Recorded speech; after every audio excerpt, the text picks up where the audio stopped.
Hello friends, एक बार पुनः से आप सभी का बहुत बहुत स्वागत करते हैं आपके अपने यूट्यूब चैनल कृष्ण देव कुमार में। फ्रेंड्स, हम लोग जो है जवाहर नवोदय विद्यालय का जो कॉम्पिटेटिव एग्जाम होता है क्लास 5 में, उसके रिगार्डिंग ये सारे क्लासेज आपका चल रहा है।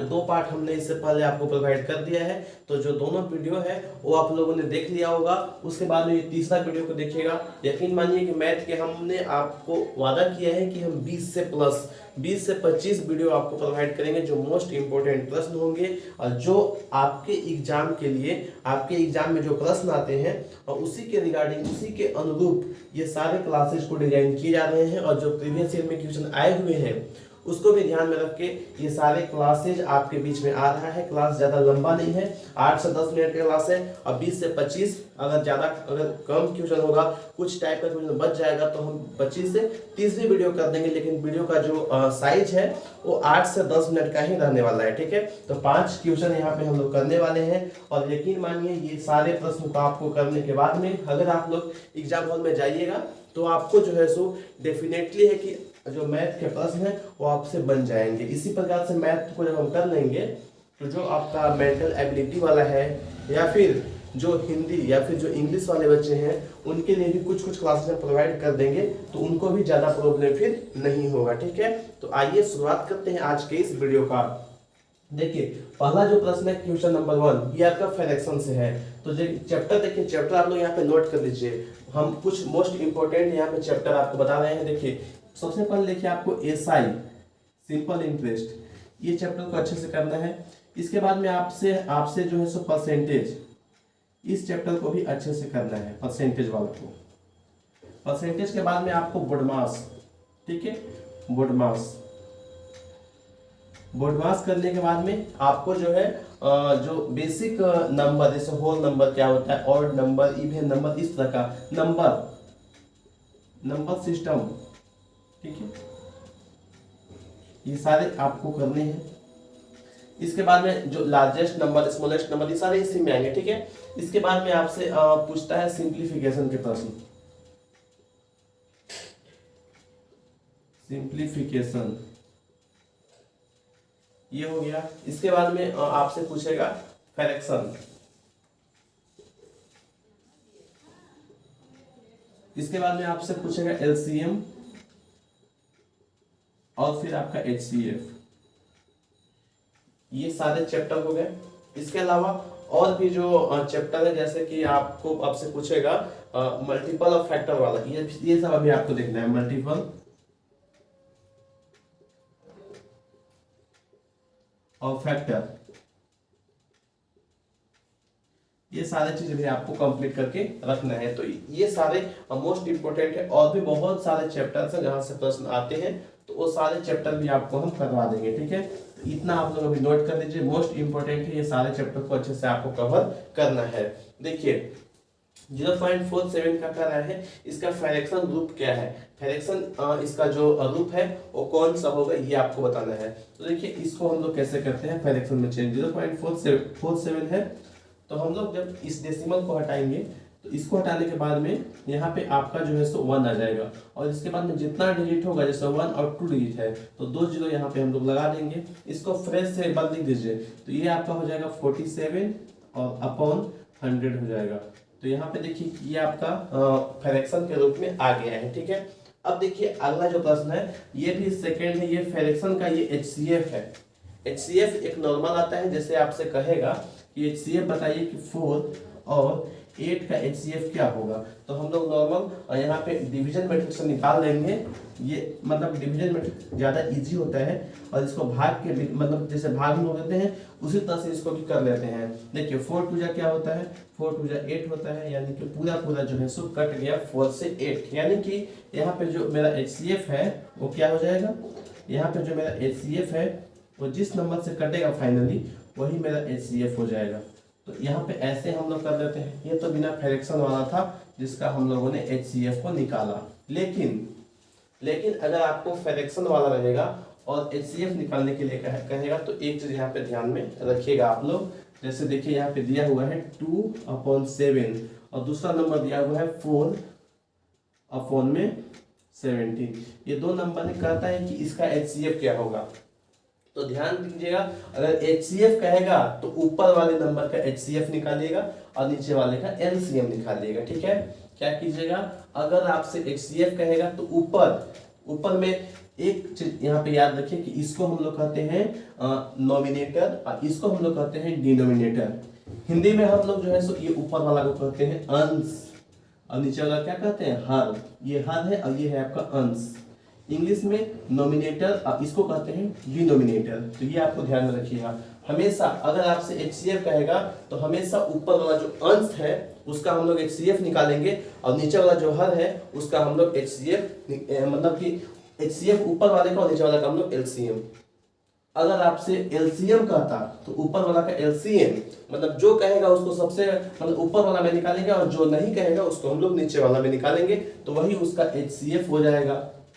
जैसे यहाँ पे देखिए इसको हम लोग करेंगे तो आपको समझ में आ जाएगा। ऊपर में देखिए 2 और 4 है तो यहाँ पे HCF कहा है, तो 2 और 4 का जब HCF निकालेगा तो यहाँ पे देखिए हम 2 और 4 का HCF निकाल देते हैं। 2 और फिर यहाँ पे 4 है तो 2 2 जा क्या होगा 4 कट जाएगा, तो यहाँ पे जो HCF होगा ये क्या निकल के आएगा, ये 2 ही आपका HCF हो जाएगा। तो ऊपर का जो HCF है वो क्या आया है 2 आया है और नीचे वाला जो 7 और 17 है 7 और 17 है इसका क्या निकालना पड़ेगा, 7 और 17 का हमको निकालना पड़ेगा LCM। तो 7 और 17 कटने वाला है नहीं, तो 17 7 जा हम लोग करेंगे तो ये आपका हो जाता है 7 7 जा कितना होता है 7 7 जा ये हो जाएगा 49 4 7 7 और फिर आपका हो जाएगा ये 119। तो यहाँ पे आपका हो जाएगा 119। तो जो आपका HCF होगा ये 2/7 और 4/7 का ये कितना आ जाएगा, ये आपका आएगा 2/119। ठीक है, तो ये आपका आंसर होने वाला है। इसके बाद में यहाँ से पूछता है तीसरा 30 के गुणक यानी कि मल्टीपल पूछा है, इनके 30 के कितने गुणक होंगे, मतलब कौन कौन सा नंबर है जिससे कि 30 पे भाग लग जाएगा। तो देखिए पहले आपको सबसे पहला जो नंबर होगा वो तो 1 हो जाएगा, क्योंकि 1 ऐसा नंबर है जो प्रत्येक नंबर को डिवाइड कर सकता है। तो इसका पहला जो है 30 का वो क्या हो जाएगा 1 हो जाएगा। और भी मान लीजिए छोटा है इसको तो आप कर दीजिएगा इजीली, लेकिन बड़ा रहेगा तो आप लोग इसको ऐसे तोड़िएगा। सबसे पहले देखिए 2 से, तो 2 से आपका 15। इसके बाद में देखिए 3 से कटता है कि नहीं, तो 3 5 जा क्या हो जाएगा 50। इसके बाद में 5 से 5 बन जा 5। तो यहाँ पे देख सकते हैं 30 आपका क्या क्या बन जाएगा। एक तो आपका यहाँ पे क्या हो जाएगा, यहाँ पे आप देख लेते हैं, यहाँ पे क्या होगा 1 हो जाएगा। 1 के बाद में क्या हो जाएगा 2 भी हो जाएगा। 2 के बाद में क्या है 3 भी हो जाएगा। फिर आपका 5 भी हो जाएगा। फिर आपका यहाँ पे 3 2 जा 6 भी बन रहा है, 6 भी हो जाएगा। 7 नहीं होगा, 8 भी नहीं होगा, 9 भी नहीं होगा, 10 आपका यहाँ पे बन रहा है। 5 2 जा 10, देखिए 10 भी हो जाएगा। इसके बाद में क्या होगा 10 के बाद में और आपका जो है सो 15 हो जाएगा डायरेक्ट। ठीक है, अब फिर आपका क्या हो जाएगा, फिर जो 30 है 30 से भी 30 कटेगा तो ये भी हो जाएगा। तो यहाँ पे देखिए 1 2 3 5 6 10 15 30, तो ये सारे जो है और 30 के क्या है 30 के मल्टीपल है। 30 जो है सो ये सारे नंबर से कट रहा है, तो 30 का जो मल्टीपल होगा 1 2 3 5 6 10 15 और 30। ठीक है, तो ये आपका हो जाएगा यहाँ पे आंसर। चलिए आप आगे बढ़ते हैं और देखते हैं क्वेश्चन नंबर 4 को। तो क्वेश्चन नंबर जो 4 है इसमें x का वैल्यू निकालना है। यहाँ पे √225 दिया हुआ है, तो यहाँ पे आपको स्क्वायर रूट और क्यूब रूट का भी थोड़ा बहुत नॉलेज होना चाहिए। तो स्क्वायर रूट और क्यूब रूट भी यहाँ पे हम लिख देते हैं। ठीक है, स्क्वायर रूट और यहाँ पे क्यूब रूट। ठीक है, क्यूब रूट, इसको भी आपको ध्यान में रखना है। मोस्ट इंपोर्टेंट ये सारे चैप्टर्स है आपके लिए। देखिए इसमें क्या करना है, √225 कितने का स्क्वायर है, तो 225 है, ये आपका स्क्वायर होता है 15 का। कितने का होता है, ये आपका 15 का स्क्वायर होता है। नीचे में क्या दिया हुआ है 30 दिया हुआ है। और यहाँ पे जो है सो आपको देख सकते हैं ये वाला आप लोग यहाँ पे इसको √x है और यहाँ पे क्या है, यहाँ पे आपका 12 है। अब देखिए यहाँ पे हम काटेंगे, ऐसे काट सकते हैं यहाँ पे 5 से या मतलब कि 15 से ही काटते हैं। तो 15 1 जा क्या हो जाएगा 15 और 15 2 जा क्या होगा 30 हो जाएगा। इसके बाद में हम क्या करेंगे 2 से काटेंगे, तो 2 6 से क्या होगा 12 हो जाएगा। अब यहाँ पे देखिए जो √x का वैल्यू है, √x का वैल्यू है वो क्या निकल के आया, x निकल के आया। तो अगर हम स्क्वायर करते हैं यहाँ पे x का, अगर हम यहाँ पे इधर भी स्क्वायर कर देंगे तो ये अंडर रूट जो x है ये इससे ये कट जाएगा, ठीक है, जो ये इससे है ये कट जाएगा और यहाँ पे सिर्फ x बचेगा। अब इधर क्या आ जाएगा, इधर आपका एक स्क्वायर करने के बाद में 36 आ जाएगा। तो इसको जब आप सोल्व कीजिएगा तो यहाँ पे जो वैल्यू है क्या आएगा, 36 निकल के आएगा, ठीक है। सोल्व इसको अच्छे से कर दीजिएगा, क्योंकि जैसे देखिए यहाँ पे थोड़ा सा समझिएगा, यहाँ पे होता क्या है, जैसे x है तो x का पावर क्या होता है, इसको ऐसे लिखना चाहे तो 1/2 होता है। जब इसका स्क्वायर कर रहे हैं तो यहाँ पे फिर से 1 2 आएगा तो 2 से 2 जाएगा कट, तो यहाँ पे आपका x है। अब इधर जब स्क्वायर किए तो 6 का स्क्वायर 36 हो गया। तो इस तरह से आपका यहाँ पे निकल के आ जाता है 36। अब देखिए एक प्रश्न और है, क्वेश्चन नंबर 5, इसको समझिएगा अच्छे से, थोड़ा सा ये क्वेश्चन को अच्छे से समझना है, तभी आपको जो है सो ये क्वेश्चन को क्लियर हम कर पाएंगे। तो इधर ध्यान दीजिएगा अच्छे से इसको। क्वेश्चन कहता है कि किसी संख्या में 51 से भाग देने पर शेष 36 है तो उसी संख्या में 70 से भाग देने पर शेष क्या होगा। कोई एक नंबर है और एक बार देख लेते हैं क्वेश्चन को। हाँ सही है, किसी संख्या में 51 से भाग देने पर कोई नंबर है जिसको 51 से भाग दिया जाता है, ठीक है। हमको पता नहीं है कि वो नंबर क्या है, ठीक है। तो वो नंबर को हम मान लेते हैं कुछ भी ऐसे ही मान लेते हैं कि क्यूसेंट। तो आप लोग यहाँ पे ये चीज जान रहे होंगे कि भाज्य बराबर होता है भाजक गुना भागफल जोड़ शेषफल। ये वाला फॉर्मूला आप लोग जानते हैं, तो यहाँ पे बहुत ही आसानी से इस प्रश्न को आप लोग सोल्व कर पाइएगा। जैसे देखिए कोई नंबर है, हमको पता नहीं है कि वो नंबर क्या है, मान लीजिए कोई नंबर x रहा होगा, ठीक है।